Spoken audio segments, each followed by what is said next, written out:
नमस्कार दोस्तों, मधुर कथाएं चैनल पर एक बार फिर से आपका हार्दिक अभिनंदन है। तो आज मैं आप सबके लिए गणेश चतुर्थी के अवसर पर गणेश जी की 5 कहानी लेकर आई हूँ। तो चलिए शुरू करते हैं अपनी ये 5 कहानी। पहली कहानी। एक गांव में माँ बेटी रहती थी। एक दिन बेटी ने अपनी माँ से कहा, माँ, गांव के सभी लोग गणेश मेला देखने जा रहे हैं, मैं भी मेला देखने जाऊंगी। बेटी की बात सुनकर उसकी माँ ने कहा, नहीं बेटा, वहाँ बहुत भीड़ होगी, तुम कहीं गिर जाओगी तो तुम्हें चोट लग जाएगी। परंतु लड़की ने अपनी माँ की बात नहीं सुनी और गांव के लोगों के साथ मेला देखने चल पड़ी। मेला देखने जाने से पहले उसकी माँ ने उसे 2 लड्डू दिए और 1 लोटा पानी दिया। माँ ने कहा कि 1 लड्डू गणेश जी को खिला देना और थोड़ा पानी पिला देना। दूसरा लड्डू तुम खुद खा लेना और बचा हुआ पानी भी पी लेना। लड़की माँ की बात मानकर मेले में चली गई। मेला खत्म होने पर सभी गांव वाले अपने घर वापस आ गए, लेकिन लड़की वापस नहीं आई। लड़की मेले में गणेश जी के पास बैठ गई और कहने लगी कि 1 लड्डू और पानी गणेश जी आपके लिए है और 1 लड्डू और बाकी बचा हुआ पानी मेरे लिए। इस तरह कहते कहते सारी रात बीत गई। गणेश जी यह देखकर सोचने लगे कि अगर मैंने यह 1 लड्डू और पानी नहीं पिया तो यह लड़की अपने घर नहीं जाएगी। यह सोचकर गणेश जी एक लड़के की भेष में आए और उससे 1 लड्डू लेकर खा लिया और साथ ही थोड़ा पानी भी पी लिए। फिर वह कहने लगे कि मांगो बेटी, तुम मुझसे वर मांगो। लड़की के अपने मन में सोचने लगी कि मैं गणेश जी से क्या मांगूं, अन्न मांगूं या धन मांगूं या अपने लिए सुंदर वर मांगूं या खेत मांगूं या महल मांगूं। वह मन में सोच रही थी तो गणेश जी उसके मन की बात को जान गए।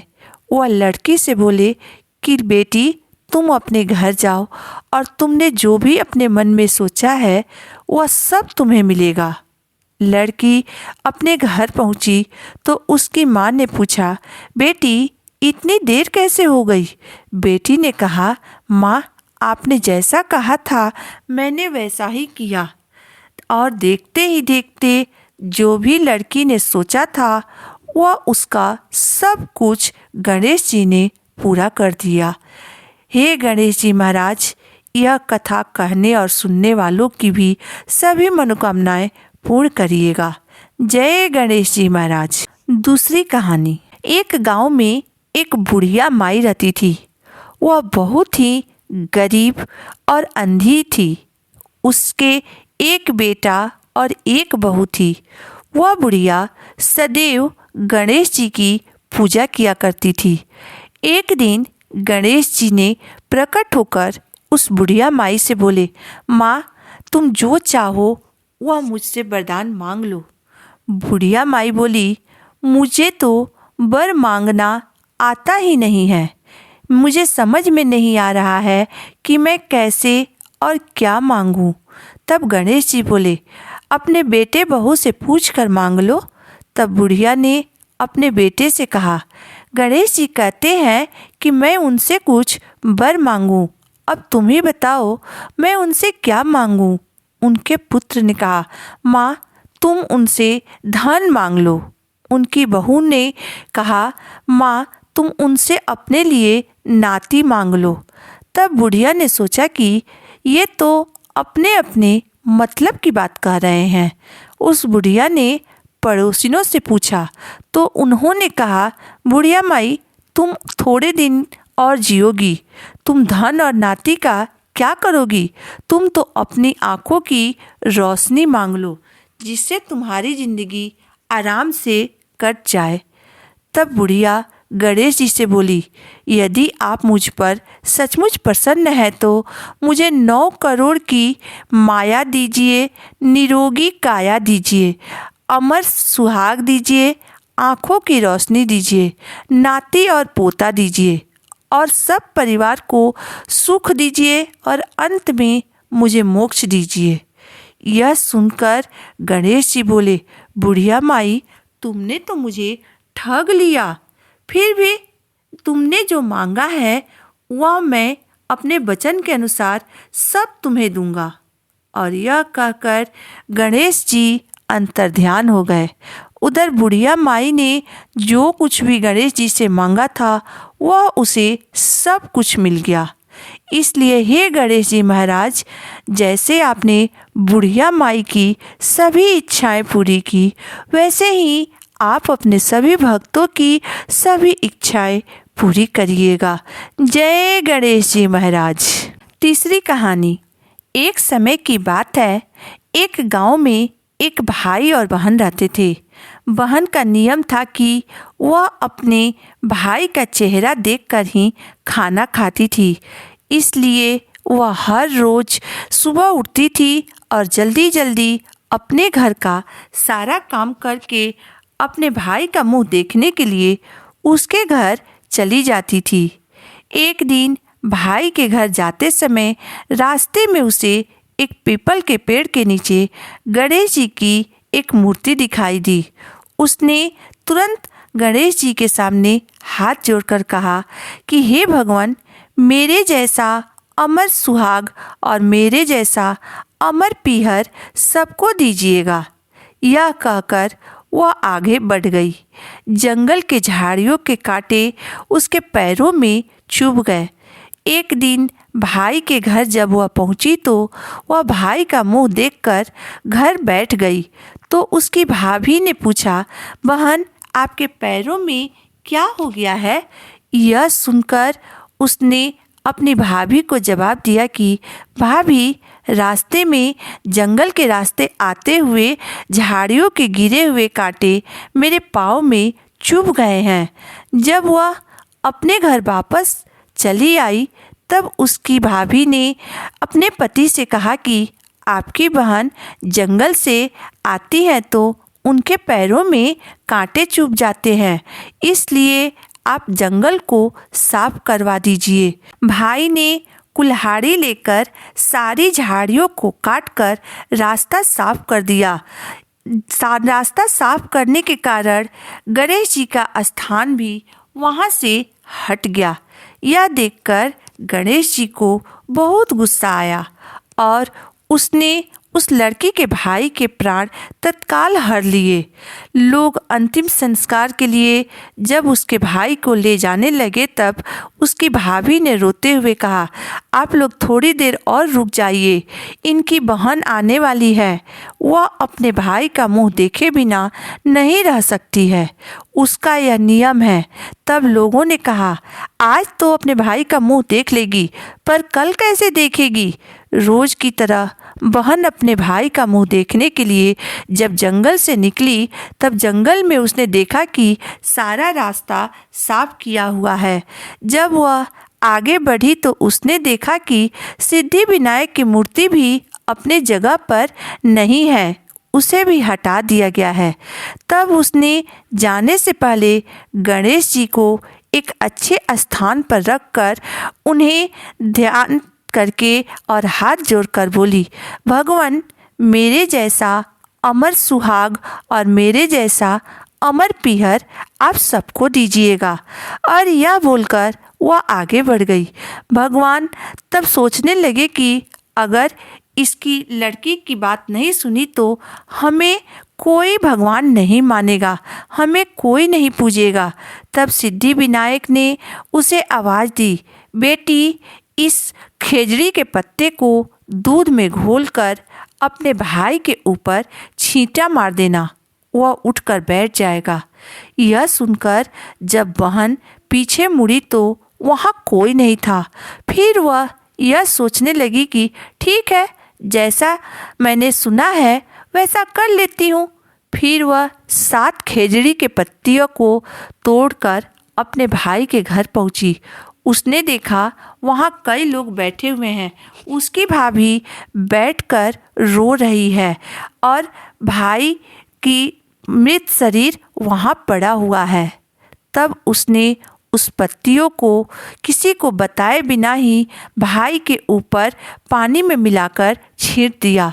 तब उसका भाई उठकर बैठ गया और बोला, बहन, आज मुझे बहुत गहरी नींद आई थी।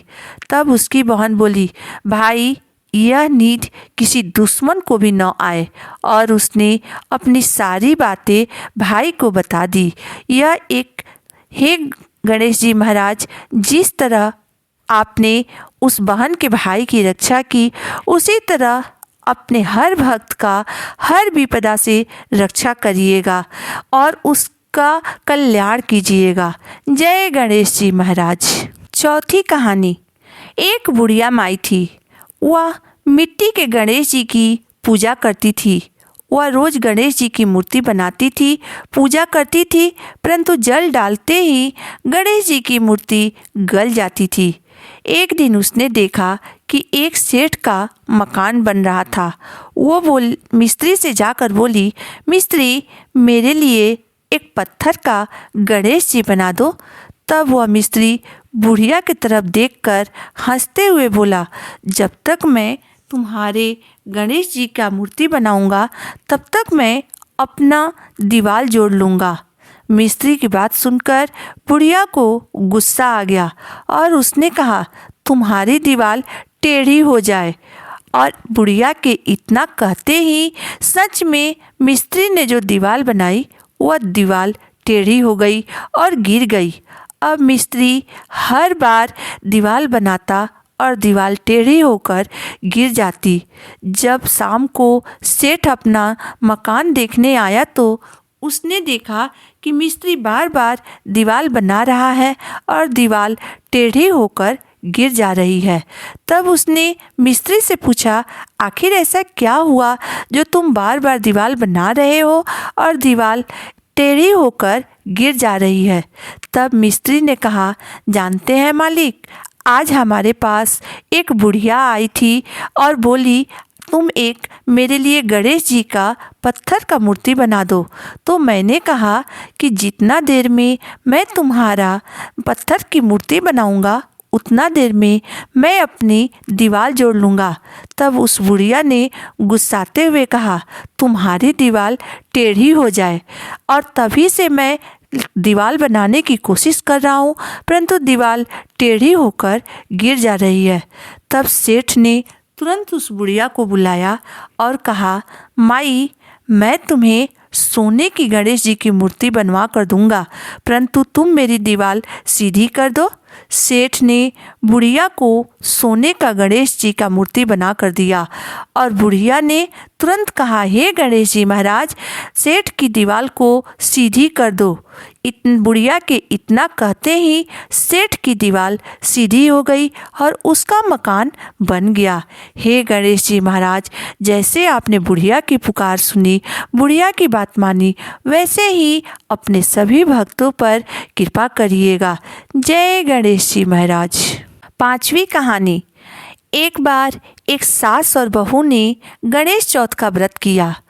सास तो निर्जला व्रत थी, परंतु बहू एक दिन पहले ही अपने घर में तिल चाउर का भूजा और मछली भात बनाकर रख ली थी और व्रत के दिन जब भी वह अपने घर में जा रही थी तो तिल चाउर का भूजा खा ले रही थी और मछली और भात खा ले रही थी।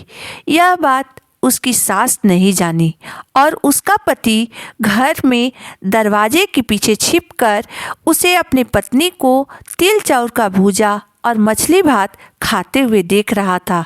धीरे धीरे दिन ढल गई और रात हुआ। चंद्रमा निकलने की समय हो गई, अर्घ देने का समय हो गया। तो उस का पति बोला कि मैं गांव में सबको अर्घ दिलाने जा रहा हूँ, परंतु उसकी पत्नी बोली, अरे हम लोग सुबह से भूखे प्यासे यहाँ बैठे हुए हैं, तो पहले आप हम लोग को अर्घ दिलवा दीजिए। तो उसका पति बोला, नहीं, पहले मुझे गांव में अर्घ दिलाकर आ जाने दो। उसका पति गांव में चंद्रमा को अर्घ दिलवाने औरतों को चला गया।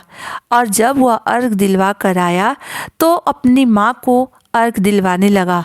उसने अपनी माँ को बहुत अच्छे से अर्घ दिलवाया, परंतु जब उसकी पत्नी की अर्घ देने की बारी आई तो वह अपने पत्नी को अर्घ दिलाने के समय मंत्र बोलने लगा, तिल चाउर के भूजा ली गणेश देवता पूजा, देल ढेलौरा भात मांगुर मछली ली गणेश देवता पूजा। यही कह कह करके वह अपने पत्नी को अर्घ दिलाने लगा। उसकी यह मंत्र सुनकर और यह बात सुनकर उसकी पत्नी को बहुत गुस्सा आया और वह बोला कि आपने सासू माँ को इतनी अच्छी से अर्घ दिलवाई और मुझे ऐसे क्यों अर्घ दिलवा रहे हैं। तब वह बोला कि मेरी माँ सुबह से निराजल होकर गणेश जी का नाम लेते हुए व्रत की है और तुम सुबह से उठकर जब अपने कमरे में जा रही हो तो तिल चाउर का भूजा खा ले रही हो और मछली और भात खा ले रही हो, तो मैं तुमको कैसे अर्घ दिलाऊं। यह सुनकर उसकी पत्नी बहुत शर्मिंदा हुई और अपने पति से माफ़ी मांगी और गणेश जी से भी माफ़ी मांगी और गणेश जी ने उसकी गलती को स्वीकार करके उसे माफ़ कर दिया। हे गणेश जी महाराज, जैसे आपने उस पत्नी पर, उस औरत पर अपनी कृपा की और उसे माफ़ कर दिया, वैसे ही अपने सारे भक्तों को, इस कहानी को कहने सुनने वाले को सबकी मनोकामना पूर्ण करिएगा और सब पर अपनी कृपा बना कर रखिएगा। जय गणेश जी महाराज, जय हो गजानन देव।